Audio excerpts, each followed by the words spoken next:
Hello, and a huge, enthusiastic welcome to all our focused learners out there. Today, our goal in this explainer is to completely demystify induction cooktop error codes.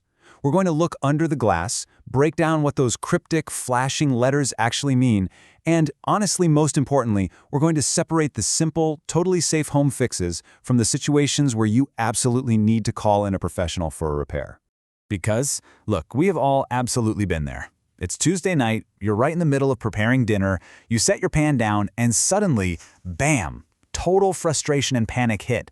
Your cooking zone goes completely unresponsive, and this bright red E9 or F2 starts aggressively flashing at you. It literally feels like your very expensive appliance is completely broken right when you need it the most. Okay, let's dive into this because I want to reassure you right away with this exact quote directly from our source material. An error code is rarely an emergency. I know it looks super scary, but the vast majority of these codes simply point to a highly fixable cause. Your cooktop isn't necessarily dying, it's actually just trying to talk to you. So, here is our quick roadmap for today. First, the flashing error panic. Second, under the glass, the tech. Third, decoding common error codes. Fourth, the master reset technique. And finally, when to call the pros. Number 1 on our list. The flashing error panic.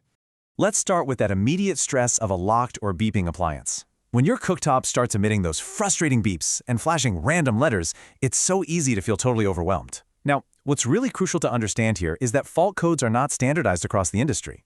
An E1 code on a Bosch cooktop means something completely different from an E1 on a Samsung. But despite the different languages these brands speak, every single code serves the exact same protective purpose.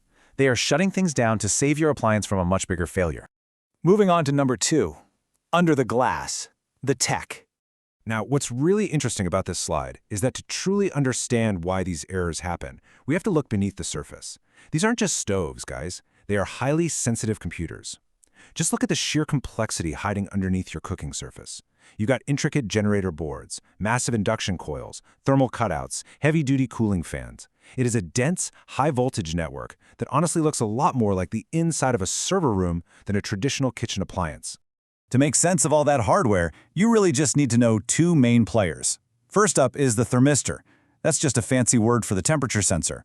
Second is the control board, which is basically the brain of the whole operation. This control board is constantly talking to the thermistor to make sure everything is running smoothly and safely.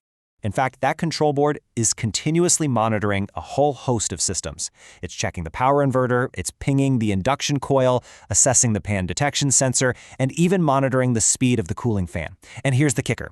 When any one of these systems reads outside its expected safe range, the cooktop immediately throws a fault code and disables the zone. It's basically a self-preservation reflex to protect those sensitive electronics from a complete meltdown. All right, number 3, decoding common error codes. Now that we know how the brain of the cooktop thinks, let's actually distill these complex codes into simple, recognizable categories across major brands like AEG, Bosch, and GE Profile. Let's start with the absolute most common culprit, pan issues. If you see a Bosch E3, a GE Profile CD, or honestly just a generic flashing power setting, your cooktop is just telling you it cannot detect a proper pan. This simply means you are missing a flat-bottomed, ferromagnetic pan properly centered on the active zone.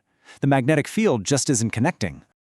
And here is a super surprising fact about pan detection for you. Failures often happen just because a pan's base is under 4.5 inches in diameter, or maybe it's just slightly warped. Our sources specifically note that even a tiny air gap between a warped pot bottom and the ceramic glass slows down the sensor's reaction time, which triggers a fault. The good news? You can easily fix this at home. Just do a quick magnet test on the bottom of your pan and swap out your cookware for something wider and flatter. Easy! Next up, we have the overheating group of codes. These include Bosch's E4, E8, and E9, GE Profile's F2 and F3, or generic E7 codes. Now, these are typically triggered by user error or blocked airflow. Leaving a totally dry pan on maximum power causes what's called a temperature runaway that absolutely terrifies the thermistor. Alternatively, if you've accidentally blocked the cooling vents under the counter, or if the fan itself fails, the internal electronics will overheat and shut down. So always let it cool down and check your ventilation. Then, well, we get to the more serious category, critical system failures. If you see AEG's E9, Bosch's E0, or their F-series codes, or GE Profile's F7 and UE, definitely pay attention. These indicate much deeper issues, like a control board failure, a communication wiring interruption, or a supply voltage problem. For instance, that GE Profile UE code specifically means the electrical supply is unbalanced. So yeah, these codes usually mean the internal hardware is really struggling. But wait, before you completely panic, I have to point this one out because it's a classic. If your display suddenly reads LOC on a GE Profile or simply L on an AEG and absolutely nothing works, take a deep breath, it's not broken. This is quite literally just the child lock feature. You would not believe how many unnecessary service calls this causes, but it usually just requires holding the lock button or the main power key for about 3 seconds to clear it out. Which brings us to number 4, the master reset technique. So, you've checked your pans, you aren't overheating, and it's definitely not the child lock. Let's look at the golden rule of appliance troubleshooting that anyone can safely do at home. This is the power cycle, or the master reset. Step 1, entirely disconnect the appliance from the power supply. For built-in units, this means going and flipping the circuit breaker or the RCD switch. Step 2 is the waiting game. AEG recommends waiting at least 30 seconds, but for many Bosch codes, you really need to wait a full 10 minutes to let those capacitors drain completely. Finally, step 3, restore the power and test. You would be amazed how often a simple reboot clears a temporary software glitch. And finally, number 5, when to call the pros. Let's move to and see how this builds, because what if that reset doesn't work?